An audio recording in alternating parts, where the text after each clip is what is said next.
들어주시고 주님의 평화를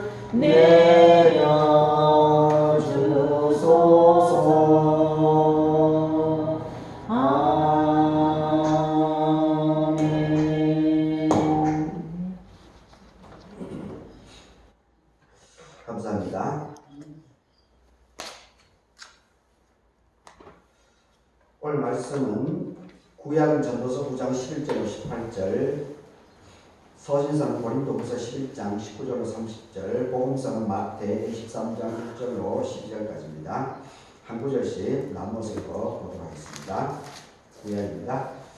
내가 다시 해 아래에서 보니 빠른 경주자들이라고 선착하는 것이 아니고 용사들이라고 전쟁에 승리하는 것이 아니며 지혜자들이라고 음식물을 얻는 것도 아니고 명철자들이라고 재물을 얻는 것도 아니고 지식인들이라고 은총을 입은 것이 아니니 이는 시기와 기회는 그들 모두에게 임함입니다. 분명히 사람은 자기의 시기도 알지 못하나니 물고기들이 재난의 그물에 걸리고 새들이 울무에 걸린같이 인생들도 재앙의 날이 그들에게 호련히 임하면 거기에 걸리느니라. 내가 또 해 아래에서 지혜를 보고 내가 크게 여긴 것이 이러하니 곧 작고 인구가 많지 아니한 어떤 성읍에 큰 왕이 와서 그것을 에워싸고 큰 흥복을 쌓고 치고자 할 때에 그 성읍 가운데 가난한 지혜자가 있어서 그의 지혜로 그 성읍을 건진 것이라. 그러나 그 가난한 자를 기억하는 사람이 없었도다. 이러므로 내가 이르기를 지혜가 힘보다 나으나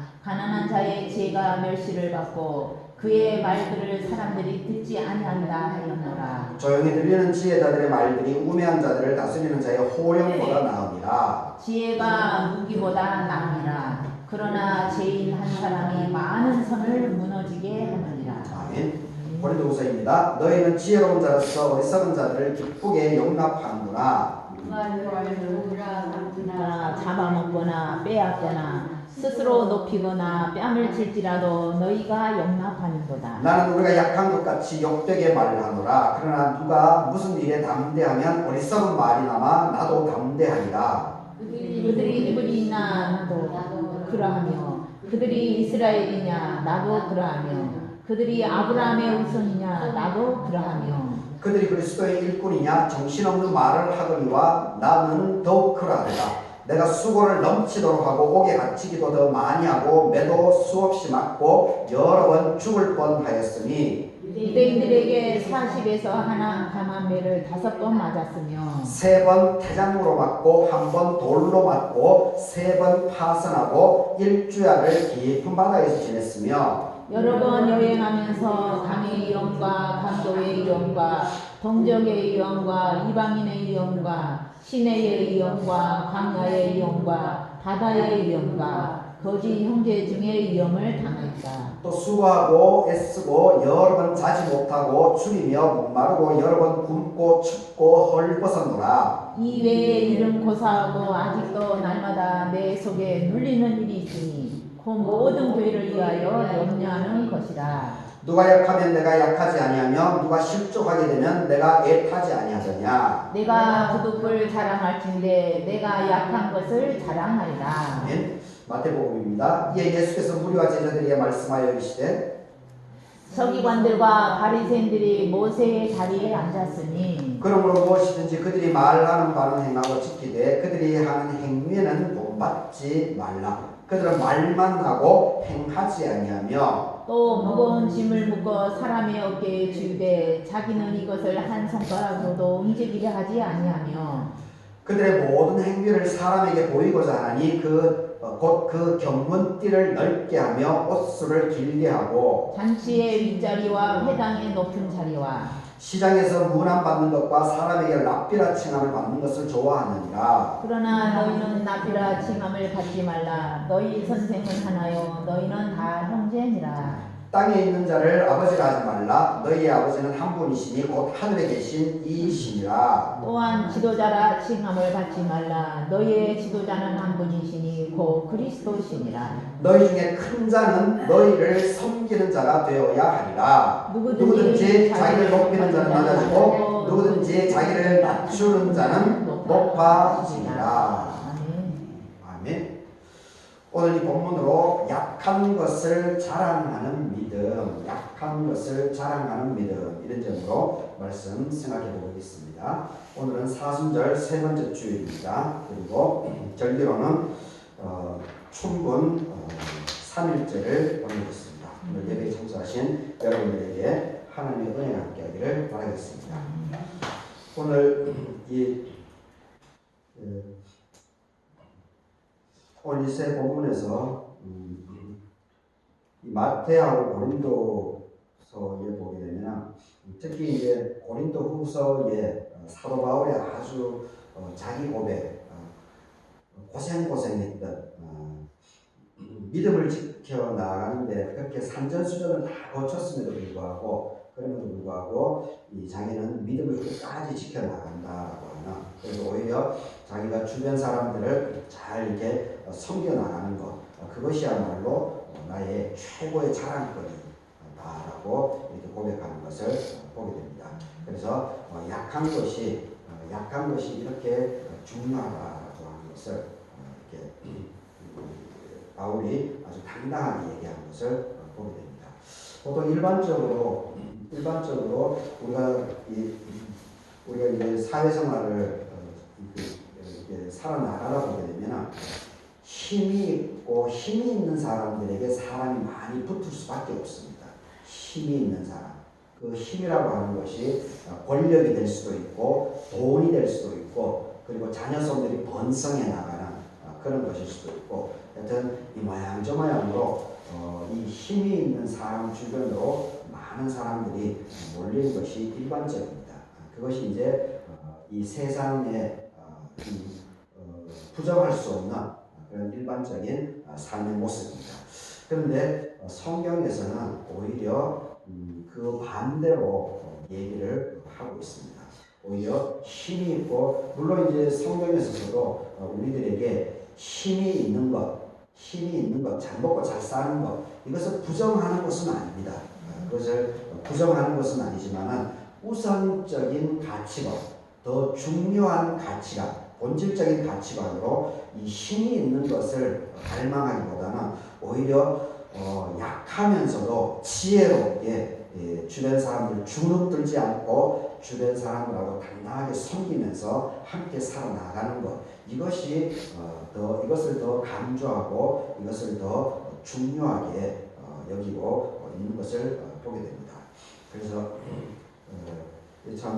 근데 이 동서고금을 망라하고 사실은 이 약한 것을 자랑하는 것, 이것이 참 중요하다고 하는 것은 동서고금에서 언제나 강조하고 있다고 하는 것도 우리가 살펴볼 수 있습니다. 일단 이것을 본격적으로 보기 전에 전도서부터 한번 살펴보도록 하겠습니다. 11절을 보게 되면 내가 다시 해 아래에서 보니 빠른 경주자들, 발이 빠르다고 해서 빨리 도착하는 것이 아니라는 겁니다. 그리고 용사라고 해서 힘이 있는 장군이라고 해서 전쟁에 늘 승리하는 것이 아니라는 겁니다.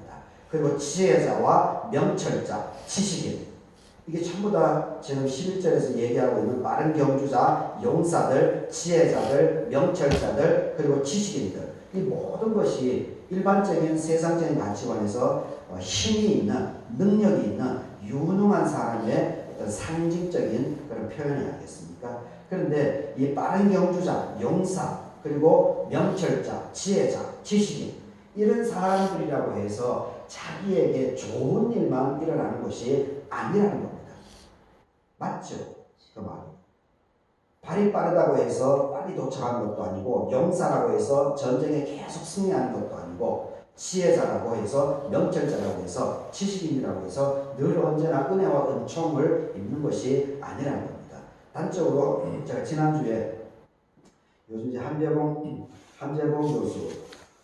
교수의 이제 그 인문학 한국인의 탄생이라고 하는 그 시리즈 그것을 이제 아주 인상적으로 제가 보고 있는데 이그 함재봉 이 양반 지난주에 보다 보니까 이 사람이 집안 내력에 대해서 좀 알게 됐는데 할아버지가 함태영 박사더라고요. 여러분들 아마 모를 겁니다. 이 함태영이라고 하는 사람이 이승만 시절의 부통령이었습니다. 부통령. 그리고 서울대 전신인 서울대 법대 지금으로 얘기하는 게 서울대 법대죠. 그 일제 시절에 그 전신인 그 학교를 나왔습니다. 그래서 법을 전공한 사람입니다. 그런데 이 함태영 박사를 이제 제가 대학교 때부터 알기 시작했는데 함태영 박사가 우리 교단에 엄청나게 큰 일을 했습니다. 엄청나게 큰 일을 이분이 정치인도 하고 신학교도 하고 그렇게 하셨었는데 그래서 이제 이승만 시절에 부통령 시절에 일제 식민지 일본이 이제 45년도 8월 15일 날 갑자기 이제 핵폭탄 2개로 말미암아서 미국이 떨어뜨린 폭탄으로 말미암아서 무조건 막 항복을 해버리지 않았습니까? 그래서 일본이 중국이라든지 한국에서 일본으로 가는 과정이 너무 급작하게 이루어집니다. 그러니까 일본의 그 잔재들이 일본의 흔적들이 전부 다 중국이나 우리나라 동남아나 다 남아 있었죠. 그 중에서 이제 그 중에 한 가지가 바로 땅 문제입니다. 땅.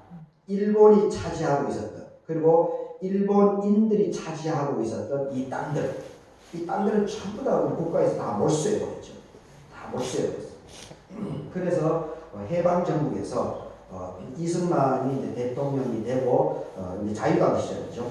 자유당 시절에 일본이 갖고 있던 이 땅들을 많은 사람들이 불화를 해줬습니다. 그냥 이렇게 나눠줬죠. 그러니까 그 당시에 이제 권력을 잡은 사람들에게 엄청난 땅들이 다 이렇게 나가게 되는 거죠. 참 그때도 아마 부정비리가 엄청났을 겁니다. 별로 원칙들이 별로 없었으니까 이승만 측근 사람들이랑 많이 불화를 받았겠죠.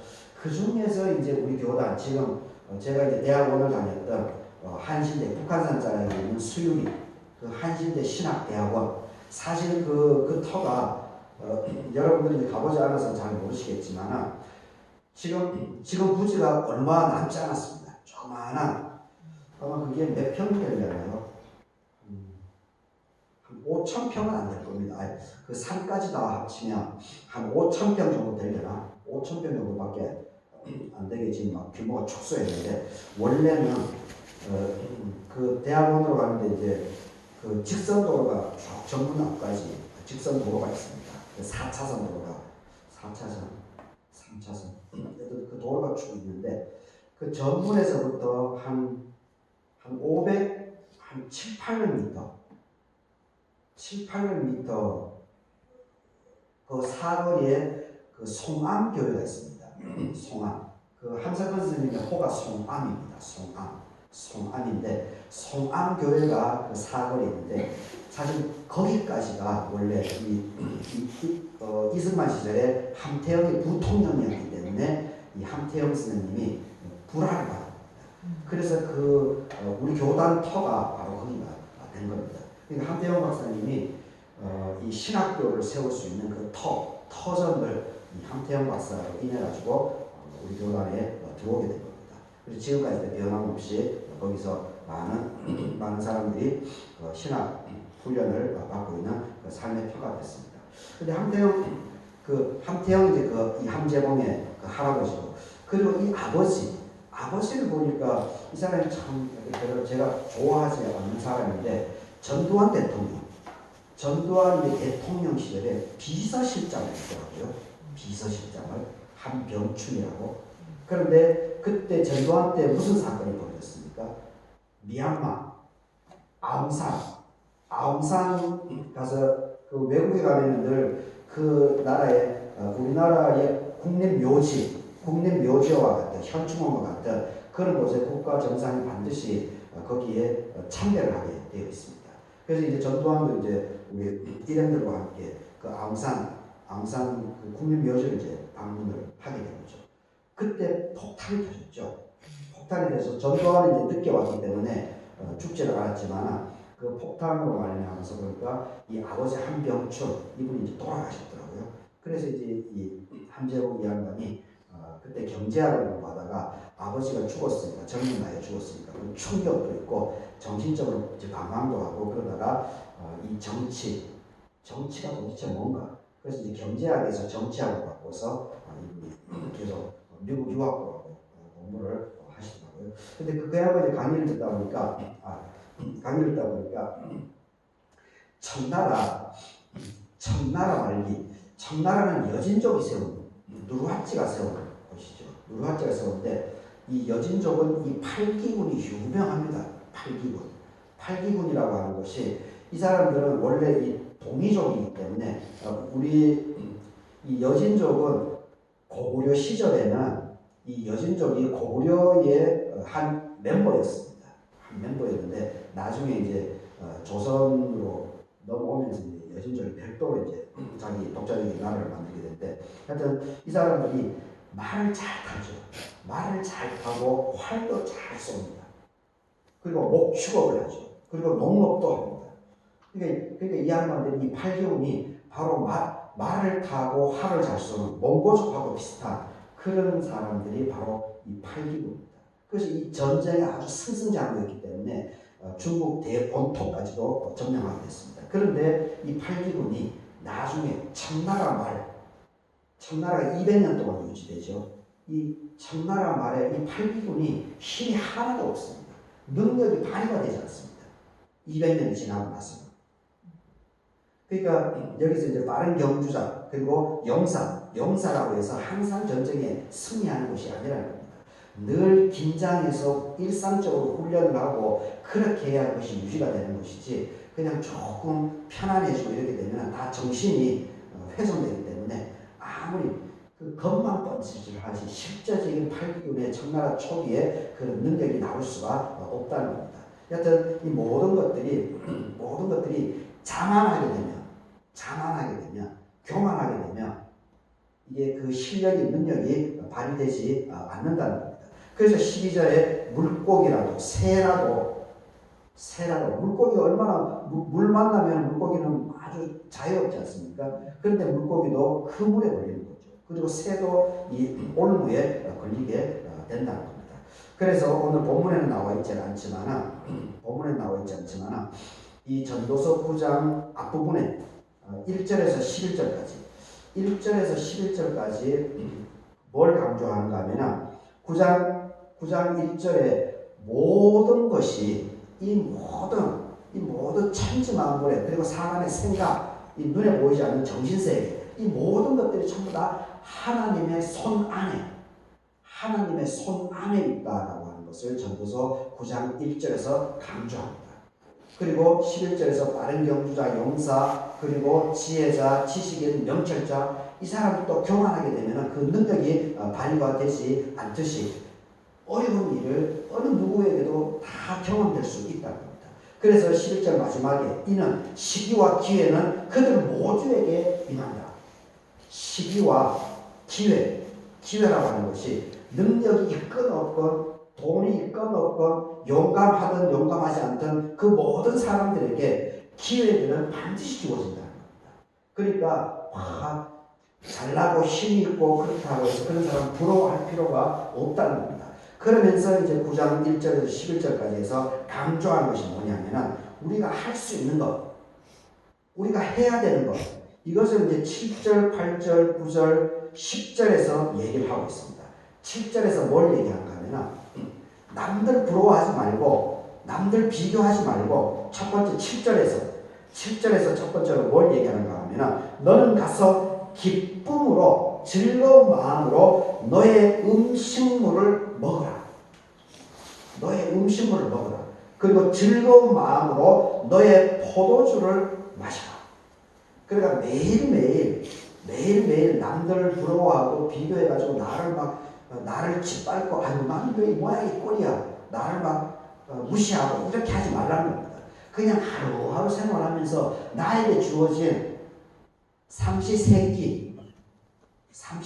밥을 끼니를 인애를 감사한 마음으로 밥을 그때그때 먹으라는 겁니다. 밥을 먹으라. 밥을 먹으라. 그리고 8절에서는 너의 의복을 항상 희게 하고 머리에 향기름을 늘 바르고 다닌다. 그러니까 깔끔하게, 초라하게, 비참하게, 슬프게 그렇게 하지 말고 정장하게, 삐까번쩍하게 입으라는 것도 아닙니다. 그냥 옷을 깨끗하게, 그리고 머리가 막 어설프게 하지 말고 단정하게 하루하루 밥 3끼를 늘 먹으면서 감사, 즐거움이 넘쳐나게 하고, 그리고 옷을 따뜻하게 입고 정갈하게 입고 그리고 깔끔하게 다니라고 합니다. 그리고 9절에서는 또 뭘 얘기하는가 하면 너가 사랑하는 아내와 함께 즐겁게 살지어다. 재미있게 가족과 함께. 지금 여러분들이 자녀들이 다 떠나갔으니까 대부분 혼자인데 혼자 그리고 가끔씩 사람들도 만나면서 이렇게 나의 주어진 삶을, 인생의 삶을, 생명을 누리라는 겁니다. 그리고 9절에서 또 한 가지 얘기하는 것은 수고하고 얻은 너의 몫이다. 이렇게 하루하루 즐겁게 사는 것이 바로 너가 해야 될 일이다라고 하는 것을 얘기를 하고 있습니다. 그러면서 이제 10절에서 또 강조하는 것이 이제 네 번째로 강조하는 것이 뭐냐면 너의 손이 일을 얻는 대로 힘을 다하여서 일하라. 일거리가 있으면, 주어지는 일이 있으면 정성을 다해서 너의 일을 그냥 대충 일을 하지 말고 꼼꼼하게 감사하게 너에게 맡겨진 일을 정성을 들여서 책임 있게 너의 일을 감당하라고 하고 있습니다. 모든 것은 세상은 하나님 손바닥 안에 있으니까 자꾸 사람들, 빠른 경주자, 지혜자, 명철자, 힘이 있는 자, 용사들, 이런 돈 있는 사람들 여기 부러워하면서 자꾸 나를 탓하고 나를 원망하고 이렇게 불평불만에 쌓여있는 것이 아니고 그냥 삼시세끼 밥을 먹으면서 내 몸단장을 잘하고 가족들과 함께 재밌게, 이웃들과 함께 재밌게 보내고, 그리고 때로 나에게 주어진 일이 있으면 그 일을 정성을 들여서 감사하게 잘 감당하라. 맞죠? 매일매일 매 순간순간을 그냥 감사하게 주어지는 일상을 재미있게 감사하게 하는 것 외에는 내가 더 이상 할 수 있는 것이 없다는 겁니다. 괜히 하지도 못하면서 막 부러워하고 그러면서 내 신세 한탄이 나고 그런 나를 망가뜨린다는 겁니다. 제발 그렇게 하지 말라는 겁니다. 그냥 주어지는 예비 수비에서는 하루하루 남들하고 비교하지 말고 그때그때 수업에 충실하고 수업 시간을 열심히 듣고 복습하고 예습하고 그러라는 거죠. 자꾸 남들 비교하지 말라는 겁니다. 그리고 이제 이 마태복음에서는 결국 12절에서 누구든지 자기를 높이는 자는 낮아지고 누구든지 자기를 낮추는 자가 높아지게 될 것이다. 이렇게 얘기를 하고 있습니다. 그리고 11절에서는 너희 중에 큰 자는 훌륭한 사람은, 존경받는 사람은, 큰 자는 너희를 섬기는 자가 되어야 된다. 이웃을, 사람들을 섬기는 자가 되어야 된다. 이렇게 얘기를 하고 있습니다. 이것도 이제 함재복 교수 영상 중에 이제 한국이나 탄생 시리즈가 한 28편, 한 51분짜리인데 한 28편 정도가 유튜브에 올라와 있더라고요. 저는 지금 이 함재복 이 양반 정말 엄청난 영감을 받고 있습니다. 그 중에 이제 이 사람이 이제 크리찬입니다. 크리찬. 감사하게도 크리찬인데, 그래서 이제 조선 초기가 아니고 한국 기독교의 초기 한국 기독교 부분을 1시간 정도로 강의하는 것을 제가 아주 감동적으로 봤는데, 거기에 바로 이 선교사들, 미국 선교사들이죠. 미국 선교사들이 사실 어떤 측면에서는 근본주의자들입니다. 사실 제가 별로 달갑게 생각하지 않는 사람들인데 이 근본주의자들입니다. 근본주의자들인데, 근데 이 사람들이 했던 역할이 정말 지대합니다. 조선 후기 1840년대니까 여자들이 무시당했죠. 여자들은 사람 취급도 하지 않지 않았습니까? 그리고 어린아이들도 인간 대접을 하지 못했습니다. 그런데 그리고 평민은 그냥 그대로 인정을 해줬죠. 세금을 받아 챙기니까. 그런데 천민, 갑바치, 백정 이런 사람들은 인간 취급을 받지 않았지 않습니까? 전부 다 일반인들도 다 평민들도 막 백정, 아이 저 백정 놈들 막 그러면서 욕하고 서로 막 그러지 인간 대우를 안 했죠. 그런데 초기 한국 기독교 초기에 선교사를 와가지고 어떻게 합니까? 병원을 만들었죠. 초창기 크리스찬이 된 사람들 중에 가난한 게 아니고 이 천민들이 많이 있었습니다. 중민들도 많이 있고. 그런데 이 사람들이 그 천연두에 걸리고 이렇게 했을 때 다 죽을 병이었죠. 다 죽을 병. 그런데 의사들이 와가지고 이 사람들 꼭 저축해보니까 이 교회를 다니는 사람들이 많이 있었습니다. 그리고 선교사들이 와가지고 여자 학교를 만들었죠. 배재학당은 남자지만은 이화여대 전신 그 이화학당을 만들면서 여자들에게 교육을 시키지 않습니까? 그것이 엄청난 우리 한국 사회에 충격을 줍니다. 그리고 여자가 이렇게 내가 존중받는구나. 그런 것을 초창기 기독교로 인해 가지고 이 여인들이 존중받는다라고 하는 것을 처음으로 느끼게 됩니다.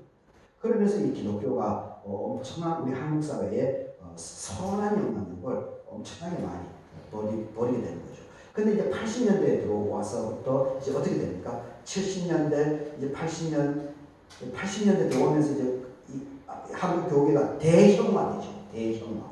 큰 교회들이 생기고, 그러면서 큰 교인이 많고 건물이 삐까번쩍하면은 큰 목회가 막 지금도 여전히 그런 사고에 찌들어져 있습니다. 지금도. 큰 목회를 하고 있다. 대단하다. 물론 인정해 줄 필요는 있습니다. 인정해 줘야 됩니다. 하지만은 지금 오히려 그 대형화로 인해 가지고 한국 교계가 썩어 들어가고 있다는 측면도 우리는 바라볼 줄 알아야 됩니다.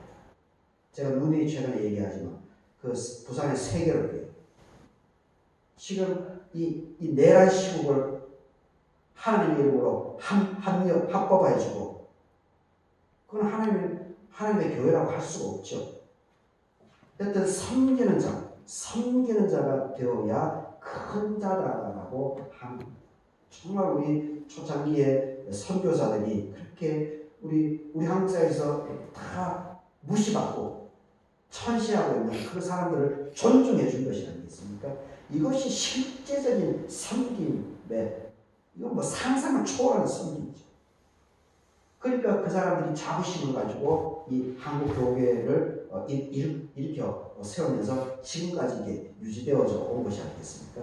그런데 지금 초창기 이러한 정신들이 많이 썩어 들어가고 있습니다.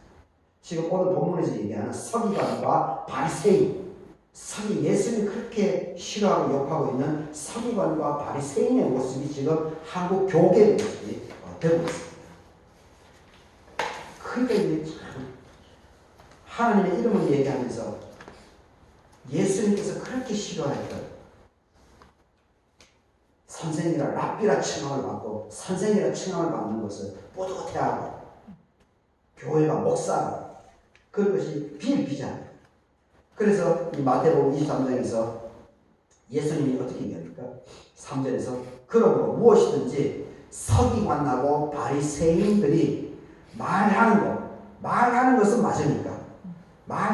맞으니까 그대로 행하고 지키라 합니다. 하지만 이 사람들은 행위를 본받지 말라. 행동은 뻔뻔하다는 겁니다. 교만하다는 겁니다. 남들을 섬기기보다는 존중을 받으려고 사람들이 다 있는 데 앞에서 막 방언 기도하고 그렇게 한다는 겁니다. 기도하려면 자기가 아무도 보지 않는 곳에서 기도해야지. 뭘 대낮에 사람들이 보는 데서 다 방언으로 그러고 자랑질하고 그렇게 해서는 안 된다는 겁니다.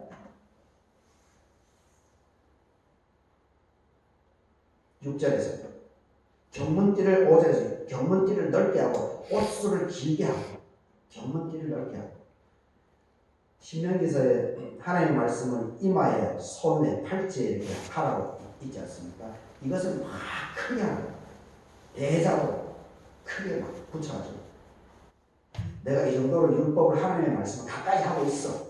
늘 가까이 하고 있어. 와, 근데 혼자 안 된다.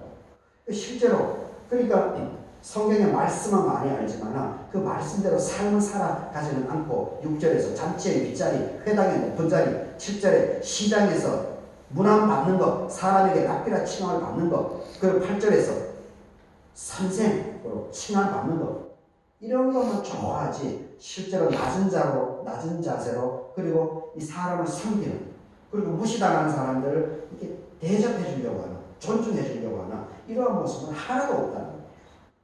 뻔뻔한 거죠. 그러니까 이 서기관의 랍비 이 사람들이 존중을 받을 수가 없다는 겁니다. 그래서 너희는 그렇게 하지 말라는 겁니다. 그리고 오늘 이제 고린도후서 부분인데,